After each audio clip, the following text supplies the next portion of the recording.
Trilogi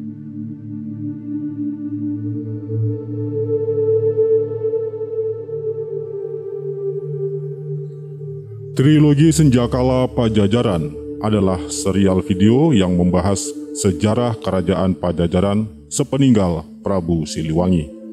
Video yang ini adalah video yang kedua.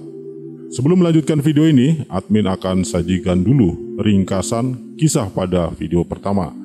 Jika Anda sudah pernah menontonnya, Anda bisa langsung menuju ke menit yang tampak pada layar.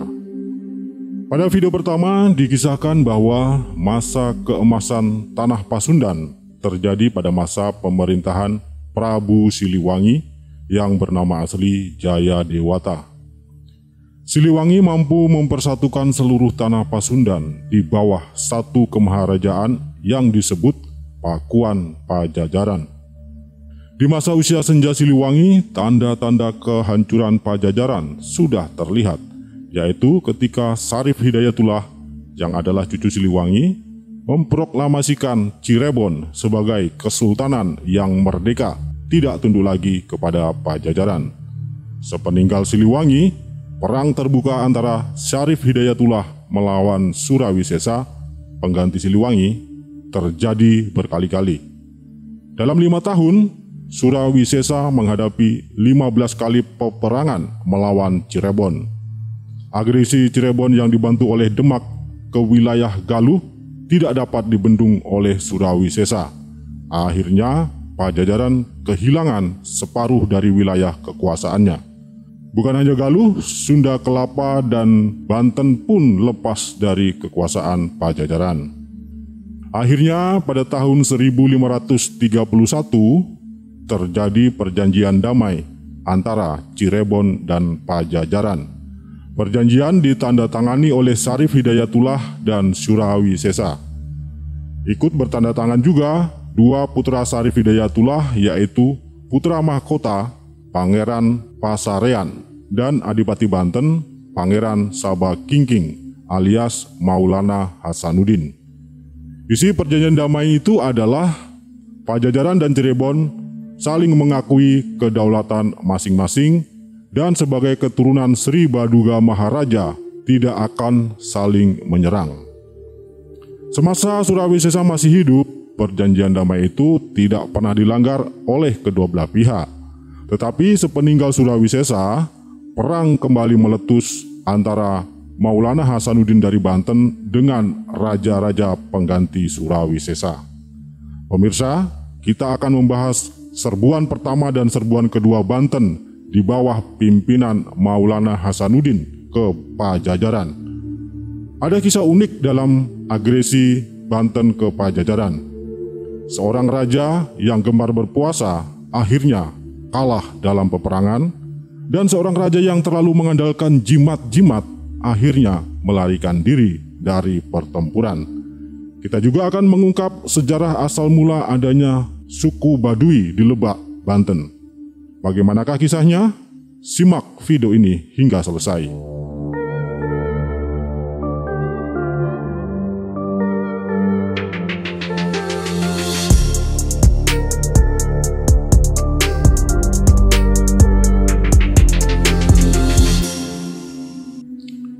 Pada masa Siliwangi, Banten adalah sebuah kadipaten yang menjadi bawahan Pajajaran. Siliwangi menempatkan Sang Surosowan sebagai penguasa di Banten dengan pangkat adipati. Sang Surosowan adalah putra Siliwangi dari perkawinannya dengan Kentring Manik Mayang Sunda. Sang Surosowan tidak lain adalah adik seayah dan seibu dengan Surawisesa. Tidak seperti Siliwangi dan Surawisesa yang protektif terhadap pengaruh Islam, Sang Surosowan sangat lunak terhadap penyebaran agama Islam di wilayah kekuasaannya. Bahkan, ia mengawinkan putrinya, Nyimas Kabunganten, dengan Syarif Hidayatullah, Sultan Cirebon, yang disebut juga dengan julukan Sunan Gunung Jati. Dari perkawinan Nyimas Kabunganten dengan Syarif Hidayatullah, lahir dua anak, yaitu Ratu Winoan dan Maulana Hasanuddin alias Pangeran Sabakingking. Jadi Maulana Hasanuddin tidak lain adalah anak Sunan Gunung Jati, cucu Sang Surosowan, dan buyut Siliwangi. Ketika Sang Surosowan meninggal, tahta Banten dilanjutkan anaknya yang bernama Pangeran Arya Suryajaya. Pangeran Arya Suryajaya kemudian dikenal juga dengan julukan Prabu Pucuk Umun. Sebagai catatan, Prabu Pucuk Umun yang ini adalah orang yang berbeda dengan Ratu Pucuk Umun dari Pandeglang. Pada video berikutnya kita akan menyinggung nama Ratu Pucuk Umun dari Pandeglang berkaitan dengan silsilah Prabu Gesan Ulun yang akan muncul pada akhir video ketiga. Baik, kita lanjutkan ceritanya. Maulana Hasanuddin merebut tahta Banten dari pamannya Prabu Pucuk Umun dan kemudian menduduki keraton Surosowan di Banten. Pucuk Umun kemudian menyingkir ke daerah Lebak. Pucuk Umun diikuti oleh sebagian rakyat dan para abdinya yang setia, tetapi sebagian lagi memilih untuk tetap tinggal di Banten. Para abdi keraton yang memilih tetap tinggal harus meninggalkan agama lama mereka dan memeluk Islam. Islamisasi Banten kemudian berjalan sangat cepat. Rakyat yang memilih tetap tinggal di Banten kemudian juga beralih memeluk Islam. Sementara itu, Prabu Pucuk Umun bersama para pengikutnya yang menyingkir ke pegunungan di Lebak tetap mempertahankan agama lama mereka, yaitu agama Hindu Sunda atau yang lebih dikenal dengan sebutan Sunda Wiwitan. Komunitas mereka inilah yang sekarang kita kenal sebagai suku Baduy. Peristiwa pengambil alihan Banten dari Pucuk Umun oleh Hasanuddin terjadi pada masa Perang 5 tahun antara Syarif Hidayatullah melawan Surawisesa. Beralihnya keraton Surosowan dari Pucuk Umun ke Hasanuddin menjadi bagian dari kekalahan Surawisesa. Di bawah penguasaan Maulana Hasanuddin, Banten tidak lagi menginduk ke Pajajaran, melainkan ke Cirebon. Dalam perjanjian damai antara Syarif Hidayatullah dengan Surawisesa, Hasanuddin sebagai penguasa Banten ikut menandatangani. Setelah penandatanganan perjanjian damai pada tahun 1531, peperangan benar-benar berhenti. Pada tahun 1533, tepat pada saat upacara Srada atau 12 tahun wafatnya Siliwangi, Surawisesa membuat prasasti untuk mengenang ayahandanya. Prasasti itu sekarang dikenal dengan nama Prasasti Batu Tulis. 2 tahun setelah upacara mengenang wafatnya Siliwangi, Surawisesa pun mangkat, tepatnya tahun 1535 setelah berkuasa 14 tahun lamanya. Surawisesa digantikan oleh putranya Dewata Buanawisesa yang kemudian lebih terkenal dengan julukan Prabu Dewata atau Ratu Dewata. Kitab Carita Parahyangan mengenang Surawisesa sebagai seorang kesatria yang gagah berani, tetapi tidak dengan Prabu Dewata. Carita Parahyangan mengisahkan bahwa Prabu Dewata sebagai seorang raja terlalu alim. Dikisahkan, Prabu Dewata gemar berpuasa dan bersamadi sehingga melalaikan tugasnya memimpin negara. Ia terlalu sibuk dengan hal-hal rohani hingga lupa memikirkan urusan pemerintahan. Seorang raja boleh saja menjalani hidup seperti itu, tetapi harus meletakkan mahkotanya terlebih dahulu, kemudian menyerahkan kepada penggantinya, seperti yang dilakukan oleh kakek buyutnya, Prabu Susu Tunggal. Dengan demikian, urusan membangun negara dan mensejahterakan rakyat tidak terabaikan. Ia juga tidak lagi merekrut prajurit dan melatih formasi perang para prajuritnya, seperti halnya yang sering dilakukan oleh Surawisesa dan Siliwangi.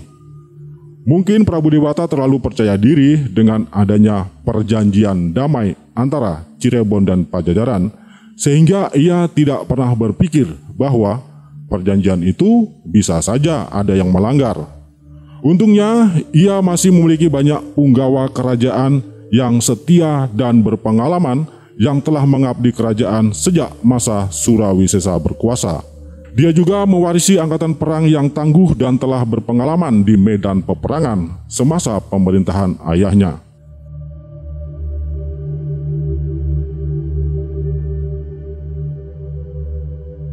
Sementara itu, Maulana Hasanuddin diam-diam telah sejak lama mempersiapkan pasukan untuk menggempur Pajajaran.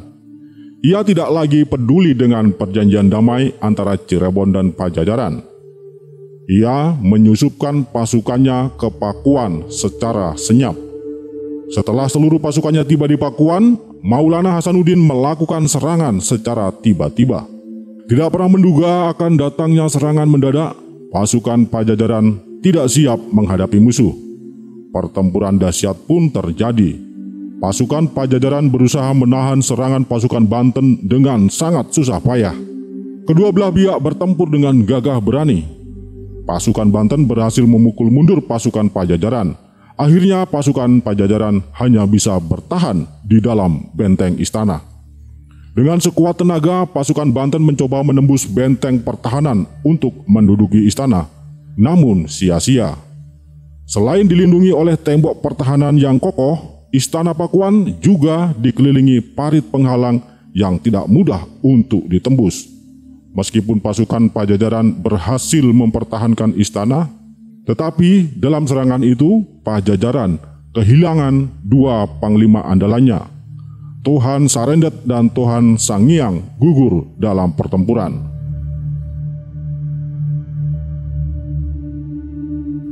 Gagal menembus pertahanan istana, Maulana Hasanuddin menarik pasukannya dari Pakuan, kemudian mengalihkan penyerangan ke wilayah utara. Maulana Hasanuddin berhasil merebut Sumedang dan Jayagiri. Dua wilayah itu kemudian jatuh ke dalam kekuasaan Banten.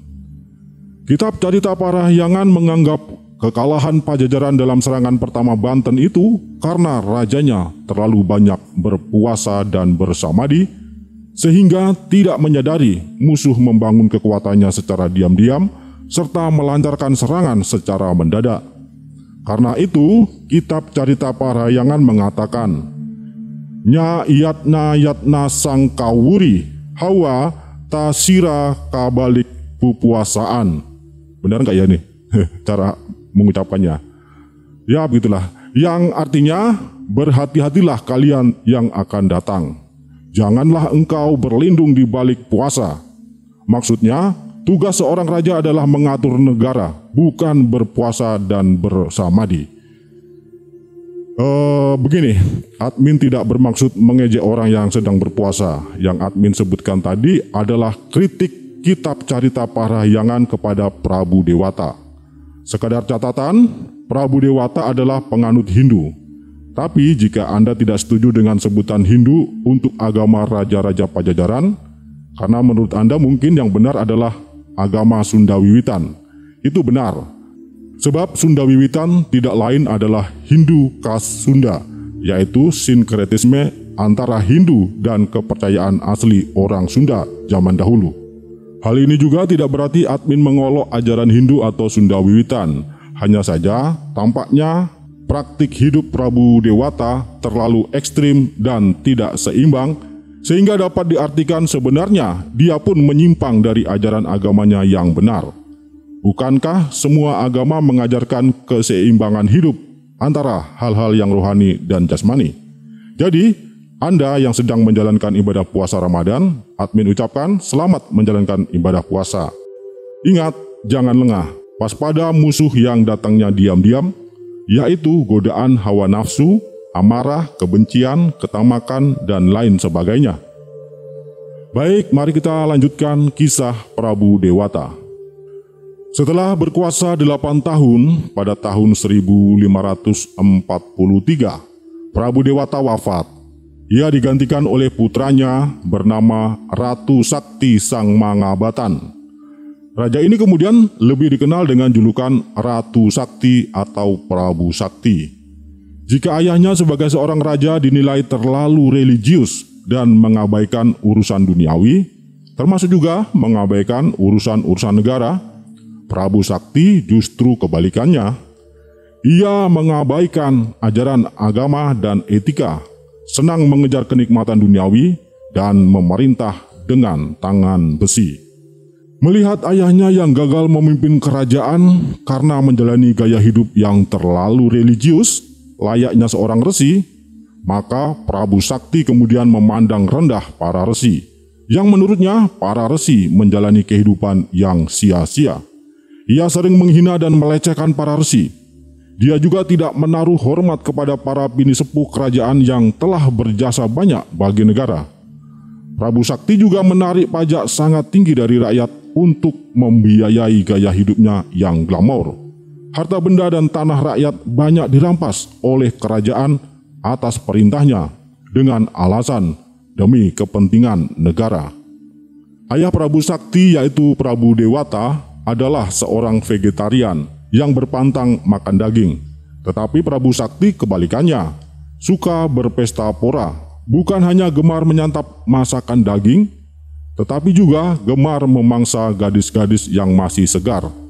Ia akan mengambil untuk dikawini siapapun yang dilihatnya cantik dan menarik. Bukan hanya gadis-gadis, tunangan maupun istri orang pun dia tidak peduli. Buaya darat lah pokoknya.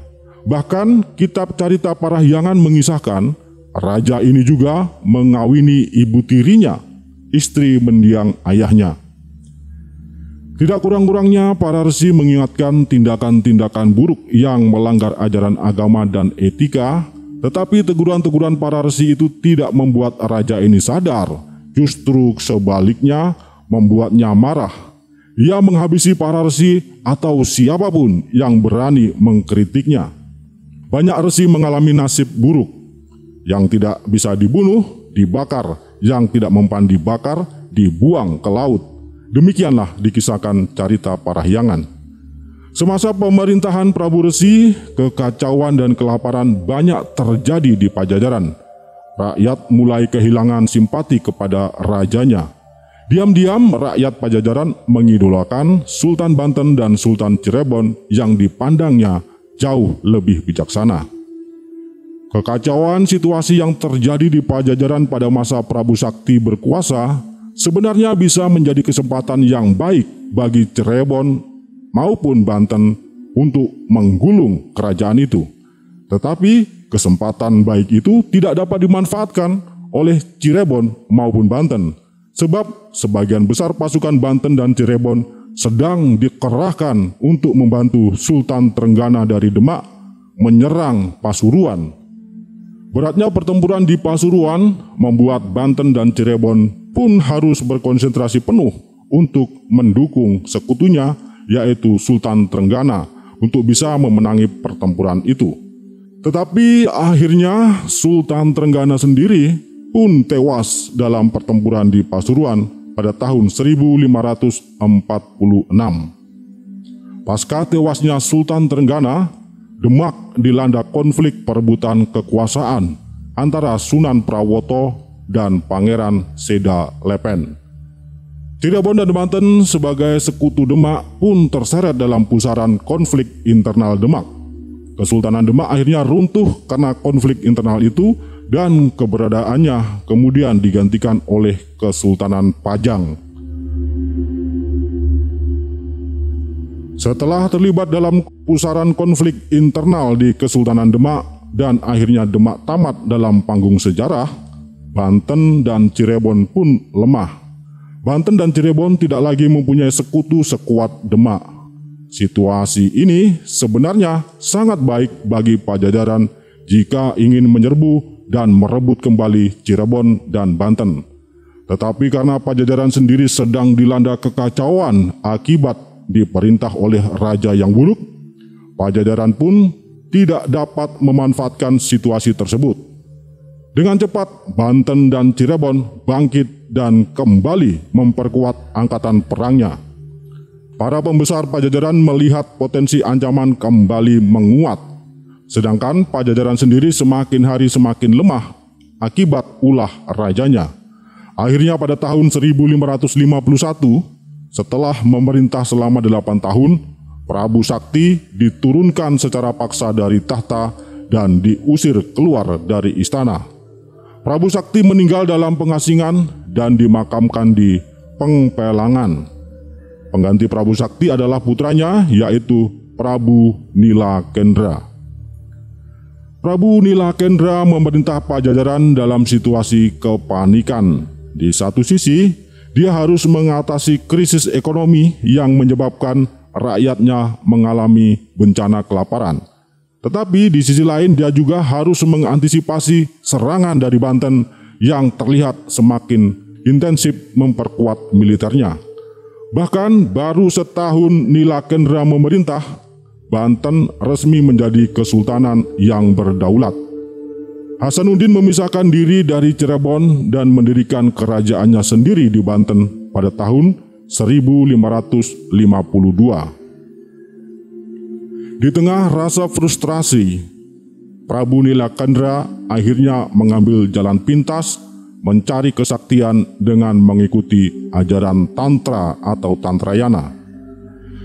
Dia dan para perwiranya mempraktikkan Tantrayana dengan berharap bisa memperoleh kesaktian untuk dapat menghadapi serangan Banten.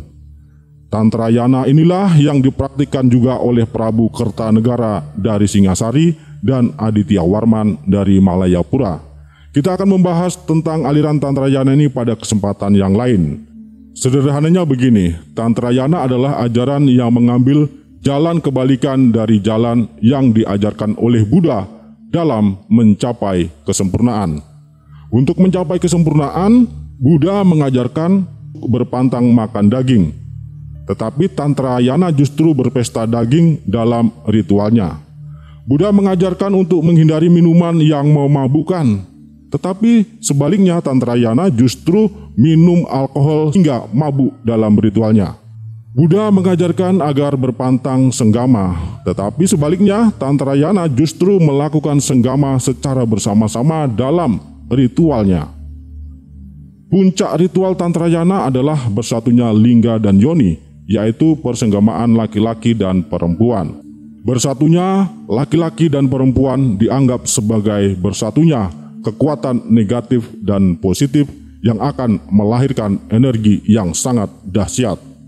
Sebagai catatan, pengertian Tantrayana menurut beberapa literatur tidaklah sesederhana itu tadi.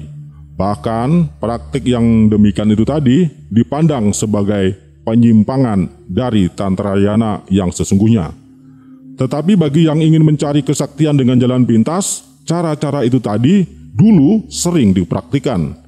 Dalam kasanah ilmu-ilmu kanuragan dikenal adanya aliran hitam dan aliran putih. Penganut aliran putih memperoleh kedikdayaan dengan mengekang hawa nafsu, tetapi penganut aliran hitam justru mengumbar hawa nafsu.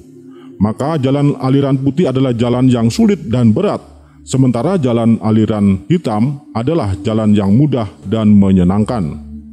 Tampaknya Prabu Dewata, kakeknya Prabu Nilakendra, mencoba menjalani aliran putih, tetapi dipandang gagal. Maka Prabu Nilakendra mengambil jalan yang mudah, yaitu jalan hitam.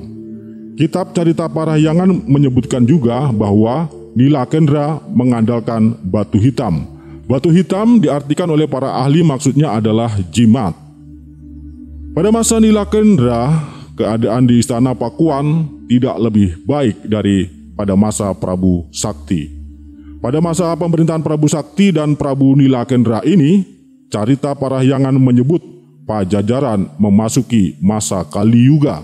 Artinya, Pajajaran sedang dalam era kegelapan. Kemiskinan, penderitaan, dan kekacauan melanda rakyat Pajajaran. Sementara para pejabat dan penguasanya hidup berfoya-foya, memerintah dengan semena-mena. Benar seperti yang diduga Nilakendra, cepat atau lambat Banten akan menyerang Pajajaran. Sultan Maulana Hasanuddin sekali lagi menggempur Pakuan. Target Hasanuddin kali ini adalah menembus benteng pertahanan istana. Meskipun tidak ada lagi bantuan dari Demak, tetapi Cirebon menyokong Banten dengan bala tentara bantuan. Mengetahui besarnya bala tentara musuh yang menyerang, Prabu Nilakendra melarikan diri dari istana. Ia memasrahkan istana kepada para punggawa dan abdi setianya. Kitab Carita Pakuan mengatakan, begitulah jika seorang raja terlalu mengandalkan jimat, akhirnya melarikan diri dari pertempuran. Sekalipun istana Pakuan digempur habis-habisan, tetapi pasukan Banten tidak berhasil menembus benteng pertahanan warisan Siliwangi. Sultan Maulana Hasanuddin menarik mundur pasukannya setelah gagal menguasai istana. Tetapi Prabu Nilakendra tidak pernah lagi kembali ke Pakuan. Nilakendra digantikan oleh putranya Raga Mulia Surya Kencana. Pemirsa, kisah selanjutnya tidak kalah seru. Kita akan menyimak bagaimana serangan Banten yang ketiga kalinya ke Pajajaran di bawah pimpinan Sultan Maulana Yusuf. Tetapi karena video ini sudah cukup panjang, admin khawatir Anda bosan dan tidak akan menyimaknya sampai selesai, kan mubazir. Maka admin sudahi dulu video kali ini.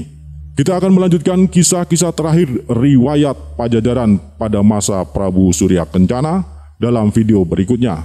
Bagikan kepada sahabat dan kenalan Anda jika menurut Anda video ini berguna. Mohon maaf jika ada kata-kata yang melukai perasaan. Juga mohon maaf jika dalam narasi ini ada kekurangan maupun kekeliruan. Narasi ini disusun dan diolah dari berbagai sumber. Jika Anda mempunyai pendapat yang berbeda, silakan tulis dalam kolom komentar.